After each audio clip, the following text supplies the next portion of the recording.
धुळे जिल्ह्यात मराठा आरक्षण सर्वेचं 85% काम पूर्ण झालंय। एकूण 95,000 कुटुंब असून त्यापैकी 79,000 कुटुंबांचं सर्वेक्षण पूर्ण झाल्याची माहिती महापालिकेचे आयुक्त अमिता दगडे पाटील यांनी दिली। सर्वेक्षण करण्यासाठी 50 पर्यवेक्षकांसह 803 कर्मचाऱ्यांची नियुक्ती करण्यात आली आहे। 2 दिवसात सर्वेक्षण उद्दिष्ट पूर्ण करण्याचं आव्हान कर्मचाऱ्यांसमोर आहे।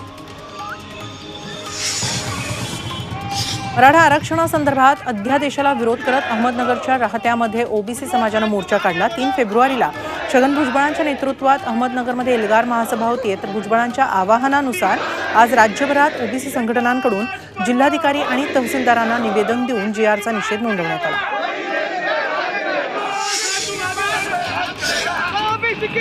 नांदेडमध्ये सकल ओबीसी समाजानं मोर्चा काढून मराठा आरक्षणासाठी काढलेल्या जीआरची होळी केली। हिमायतनगर तहसील कार्यालयावर मोर्चा काढून जोरदार घोषणाबाजी करण्यात आली। अमृत नोनी आर्थो प्लस ये एक प्रूवन फॉर्मूला है। इसमें मौजूद नोनी फल के गुण और आयुर्वेदिक जड़ी बूटियां शरीर को जरूरी पोषक तत्व देने के साथ साथ हड्डियों और जोड़ों के घिसने, उनमें होने वाले सूजन और दर्द को रोकने में मदद करता है। दर्द मुक्त जीवन के लिए अमृत नोनी आर्थो प्लस। तसंच निर्णय मागे न घेतल्यास तीव्र आंदोलनाचा इशाराही देण्यात आला। धाराशिव जिल्ह्यातील उमरगामध्येही ओबीसी समाजानं भव्य मोर्चा काढला। मराठा समाजाला आरक्षण किंवा सवलती देताना ओबीसी आरक्षणाला कुठेही धक्का लागू नये अशी मागणी यावेळी करण्यात आली।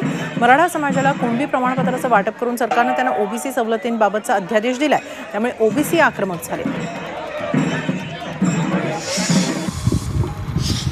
पंतप्रधान नरेंद्र मोदींच्या संभाव्य दौऱ्यामुळे यवतमाळमध्ये प्रशासनाची जय्यत तयारी सुरू आहे। 11 फेब्रुवारीला पंतप्रधान नरेंद्र मोदी यवतमाळमध्ये येणार आहेत, त्यामुळे पोलिसांसह सर्वच प्रशासकीय यंत्रणा ॲक्शन मोडवर आली आहे। पोलिसांनी सभास्थळ तसंच विमानतळाची पाहणी केली, तसंच सुरक्षेच्या दृष्टीने अधिकाऱ्यांना सूचनाही केल्या।